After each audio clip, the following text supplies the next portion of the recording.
Hey, it's another mix breakdown, and today we're discussing my song, The Thing That Came to Save Me, which was rock and roll. Yes, rock and roll!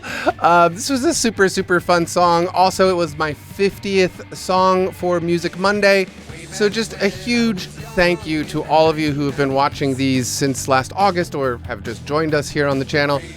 Just a huge thank you to everybody, the patrons, the regular viewers, everybody. You guys, Music Monday would not have continued if nobody was watching it, and you guys continue to watch it, and that really warms my heart, you guys. It really warms my heart. I don't get to perform live as much as I used to in the old days, so I sort of mentally classify the Music Monday thing as my weekly gig, you know? It's a lot longer than a normal bar gig, but it's I get something out of it that's very satisfying in a very similar way to a regular gig, and all I really want to say is thanks. Anyway, let's get to the mix breakdown. It woke me up and I felt a new direction forming. So let's start with the intro for a change.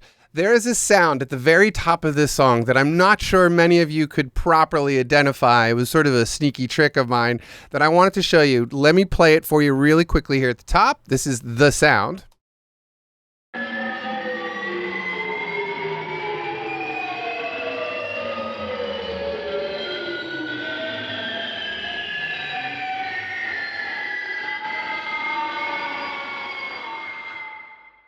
How awesome is that sound? I loved when I found it. I'm going to turn off the effects, most of them. I'm going to leave the stereo delay on. And I'm going to turn it up a little bit, just so you can hear it like basically a straight guitar tone coming out of an amplifier. Here it is again. Maybe you can figure out what it is.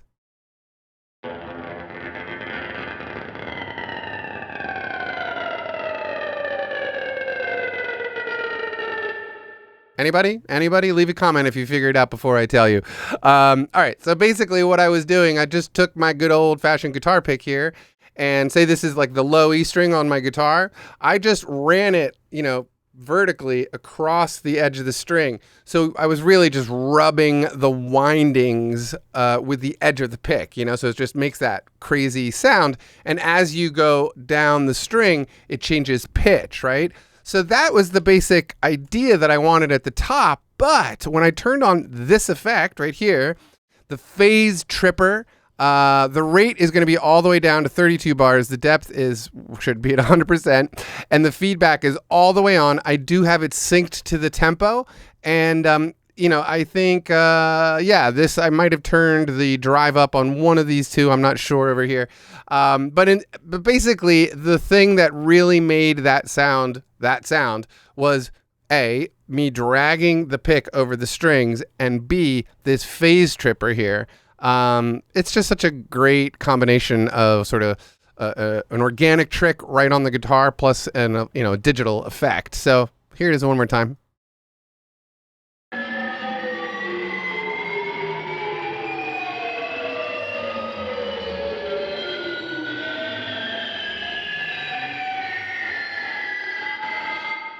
That made me so happy, and I think maybe you guys are going to get something out of that little trick right there. Playing guitars in an alternate way to get sound effects is a really fun way to get some cool sort of new sounds on a song. Just playing your guitar not like a normal guitar, sometimes that's the thing. At the top, there's another sound that doesn't come in anywhere else in the song, and this is just a sound that I found right out of the loop library in Garageband. Just so you know, it was the twin engine buzz bass. Sounds like this.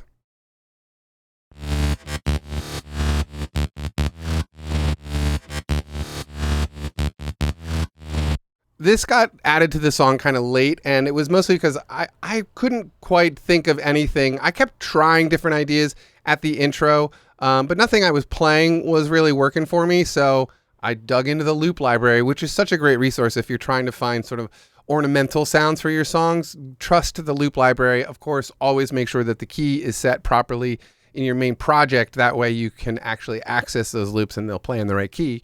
But anyway, here's the whole intro.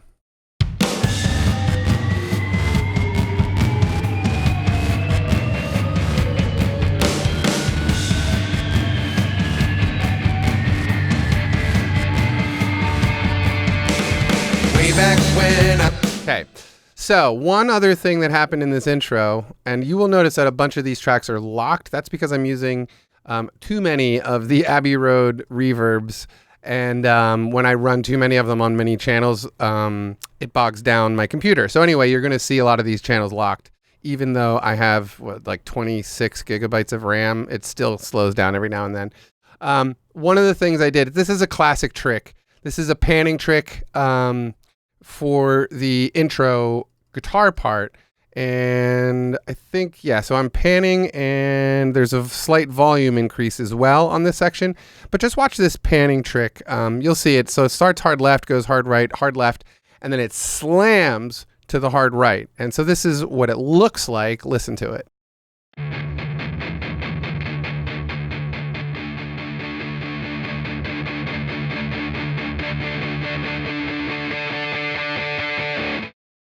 Right?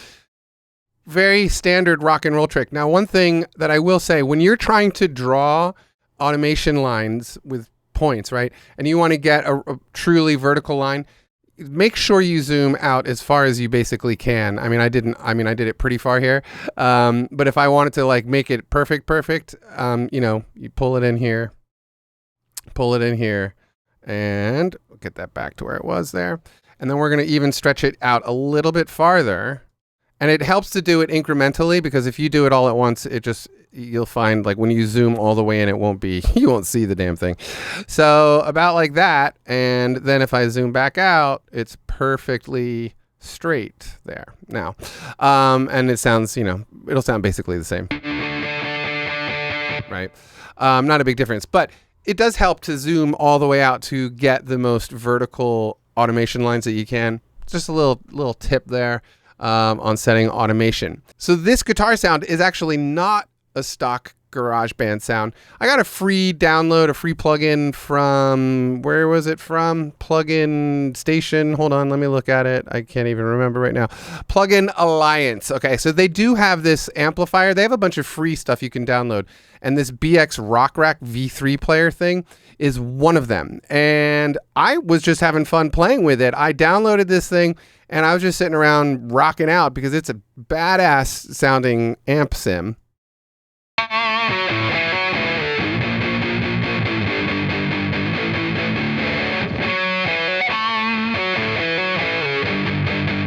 You know what I mean? It's a good one. And I will say this is a free download. This is the demo version.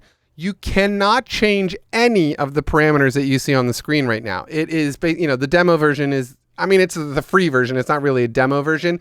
So it doesn't, like cut in and out or anything like a normal demo version. You can play with this, but you can't change any of the effects or any of the EQ here. But I didn't really want to pay for it. So I changed the EQs after this sound, because these sounds, the stock sounds, pretty usable. As you can see, I used it, right?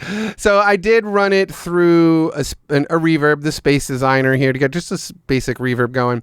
And then, of course, I'm using my Slate Digital stuff here.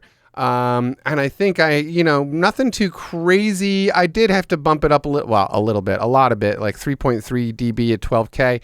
2K, I'm always pushing on electric guitar, 3.6 dB, 2K. And a little bit in the 800, I was sucking it out, beefing it up at 100. Doesn't look like this EQ is doing anything, and that's basically it. Semi heavily compressed.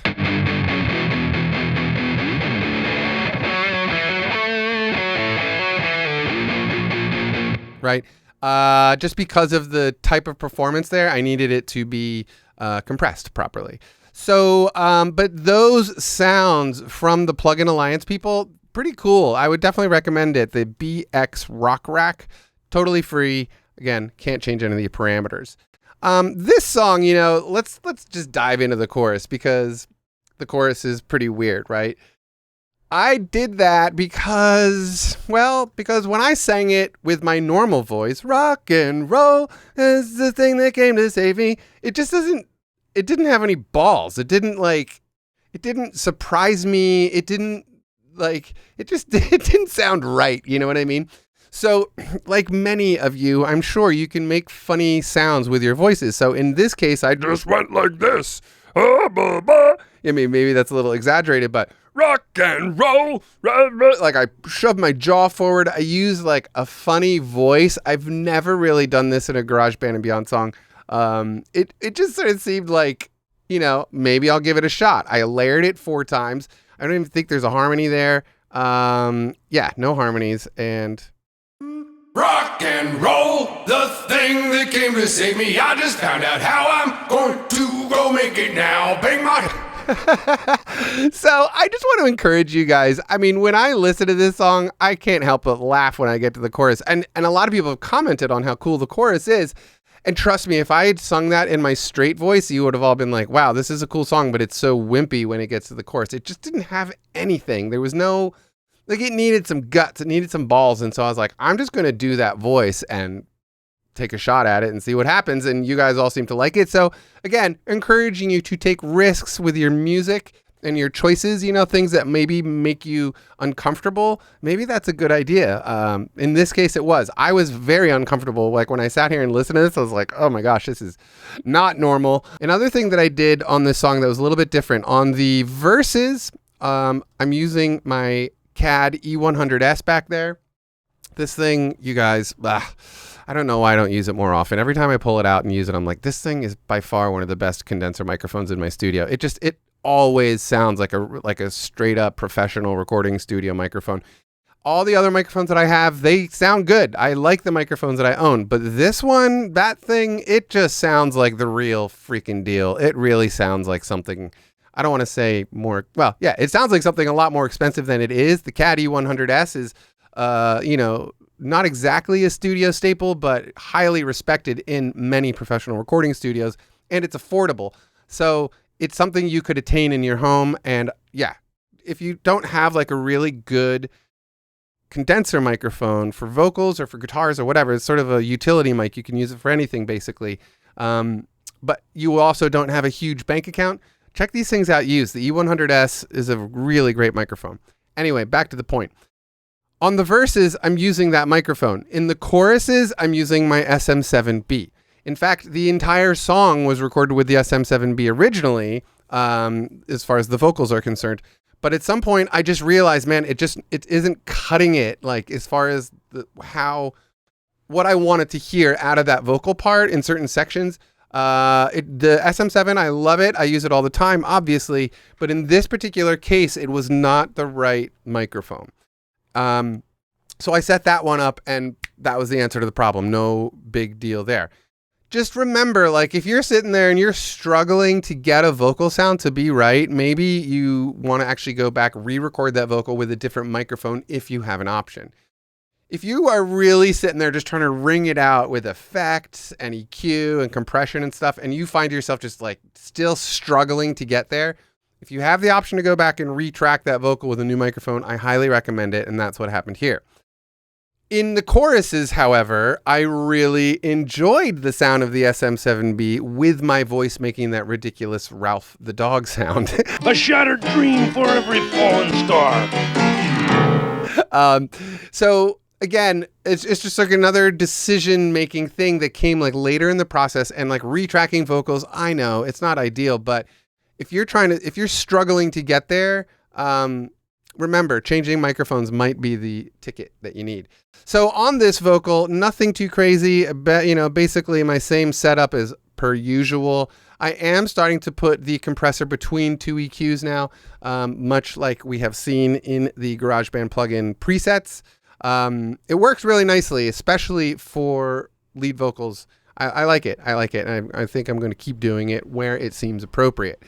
As far as the EQ and stuff here, because of how nice this microphone is, you'll see there's not a lot of EQing going on. The only thing I rolled out is the 200 as usual, and that's mostly because of my room space that I record in. Bumped it up again at 130. I would presume this is around, 130. And attack super fast, super slow release on the compressor. I am, the ratio is 1:12 here, so I am really hammering the compressor here. 1:12 ratio is pretty heavy, but it's just sort of what sounded right to me as I mixed this song. The other things in this song that sort of like make it what it is, right? There's a lot of stereo guitar stuff going on right here, and these are standard guitar sounds from GarageBand. This is the classic drive. This is mid-range solo.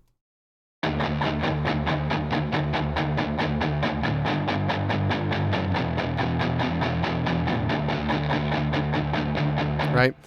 Those are all being palm muted, okay? So I'm going to keep this rolling a little bit longer here, but I want you to understand that when you are playing a song, in this genre, that dynamics going into the choruses, I talk about this a lot.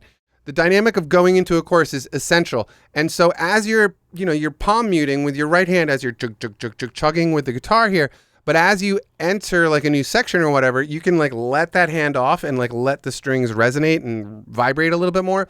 And it's just a whole new dynamic, and this guitar opens up and it's a cool sound. So let me just let this roll a little bit and you can listen.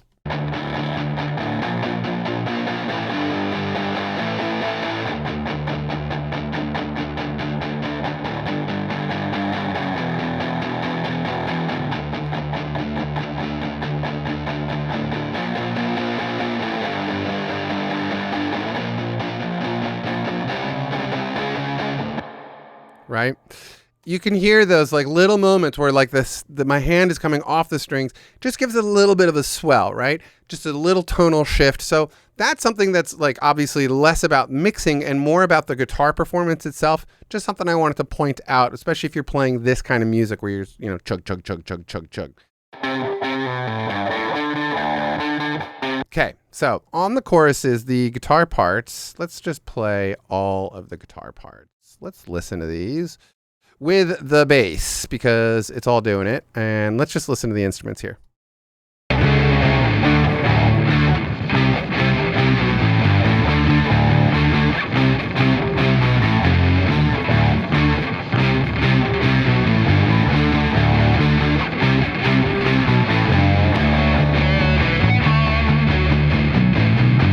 Okay.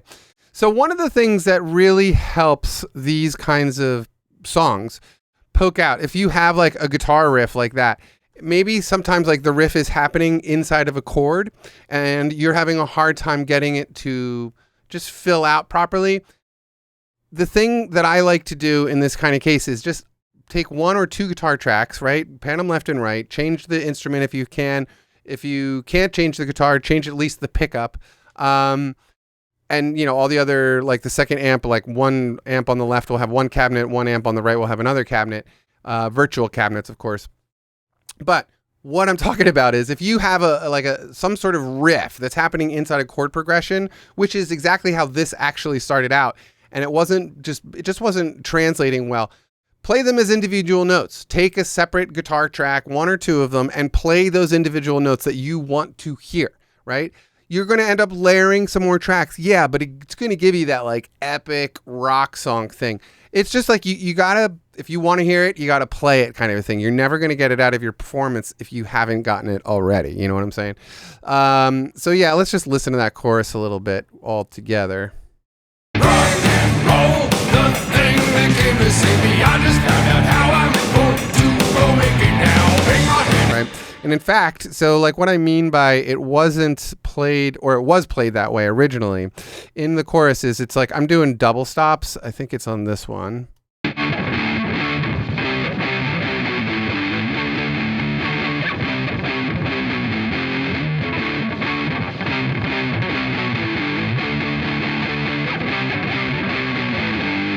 Right? So I'm playing, it's in drop D, the low string is D.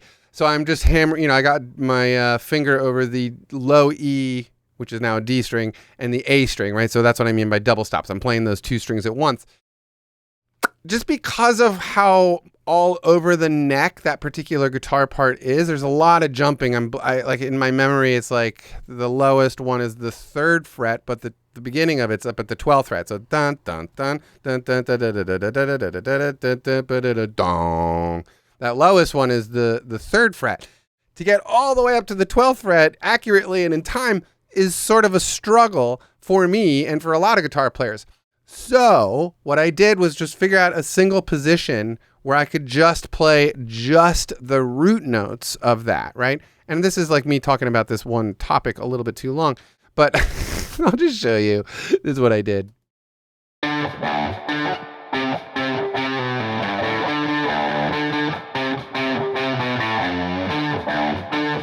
right? So those, because they're individual notes, they're in a single position. I'm basically just playing the major scale there. It just makes it a lot more easy for me to hit the notes, but then it gives that section a ton of precision, right? There's still the like nasty guitar part going on in the background, so it's not like perfectly clean because, you know, it's rock, man. It doesn't have to be perfectly clean. I'm not System of a Down here. I'm trying to do like more of a classic rock thing. But anyway, that's just a suggestion I have that's a lot more performance oriented. Otherwise, you guys, on this song, this is a straight up rock song. The only other little thing I will mention is just sort of a production thing. It's at the end of the solo, and it's like right where the last verse starts. Sounds like this. Way back when I was just a little tiny fella. Okay, right? Just that way back when I was just a little tiny fella line. Way back when I was just a little tiny fella. Okay, two things happened there. Well, a bunch of things happened. The drums stop, the bass stops, right? On this lead vocal, though, if you go down and we'll look at the dry wet, this is on the Abbey Road reverb plugin. I went totally dry. There had been reverb on the entire track. I also got rid of the double track. Okay, so this vocal track just went totally dry. Still had all its EQ and compression, of course. And then the other guitar part, check this out. I panned it hard right in that one section. Okay, so here's what it sounds like again. Way back when I was just a little tiny fella. Right? Super fun, easy little trick for a break like that. Just like dump one of those guitars all the way to the side, dry out that vocal. If it's like a hole in a like a, what is this, 1 bar or half a bar? I don't even know. What is this? Yeah, it's half a bar. So it's a really small moment, but it's just one of those like gear changes in a song where it's like, whoa, where's the guitar? Now the guitar is way over there, and wow, the voice is totally dry. Standard production trick, but that's how you do it, you know? Just wanted to show you that. That's how you do it. So I think that's about all the fun stuff I need to show you. You know, on the drummer, you can see that I did what I talked about last week, which is I had to, you know, come up with a MIDI track so I could get the drums to do exactly what I wanted them to do in that one little section, in the outro almost. But otherwise, pretty standard rock stuff. Nothing too special here. I wanted to just show you the production stuff behind this one because I think it was those little production tricks that made this particular track a little bit more interesting. As always, you guys, thank you so much for watching the videos here. This was song number 50. It's crazy to me that I have written 50 songs. Well, let's call it 49 because I did one cover of a good friend of mine, Nathan Moore, like in the very beginning. I believe the second Music Monday song was a cover, but I didn't write this. Well, it's a cover. I didn't write the song, but one of my good friends did write the song, Nathan Moore. I love that song, Dandelion Killers. It's like one of my favorite songs that he's written. He writes only amazing songs, but that's a great one. Anyway, so technically I've written 49 songs, but I've done 50 recordings at least for 50 Music Mondays, the videos, the whole thing, and it's been so educational, and I really recommend that you guys come up with a program like this just for yourselves. You don't have to make the videos, but if it's like writing or recording something at least once a week, it will just, you want to get better at mixing and mastering and stuff, do it every single week, at least one song a week, and call me in a year and you'll be like, yeah, I'm so much better at this now. And it's true. Like my workflow's faster, songwriting's become easier for me. I'm exercising these muscles so regularly and in such an intense fashion that at this point it's like, let's just do it, man. It's like I can't wait for Monday music to roll around. Like Sunday night, I'm like, whenever I hear something on TV or if I hear like a song in a movie or something, or I go see people play, I'm always sort of like listening around like, ooh, maybe I could make something like that, or maybe I could try something like that. It's easier to find inspiration in the world for me now musically. Like maybe I might like think I want to make a song like that. And I'll come back to the studio and try to recreate one of those songs, and it won't usually pan out exactly how I want it to. It's not like, oh, that song totally sounds like Dr. Dog lo-fi recording. That's not what happened. But what did happen is I got something totally new out of myself and out of my studio, and that made me equally as happy as if I like, you know, aimed at something and nailed it. Yeah, you know what I mean? Like, I don't know, it's easier for me to like hear stuff now and easier to be inspired by other music, and it's just awesome. So long story short, thank you for watching all of these videos for the last, almost a year. I think 2 more, 52 weeks in a year, right? So I got 2 more and then it'll be exactly 1 year, but thank you. Anyway, you guys, hope you enjoyed this mix breakdown, and that's it. I'll talk to you later. Peace and love. Distorted guitars, heavy drums, always sound so clever. Just went like this. Ah, bah, bah.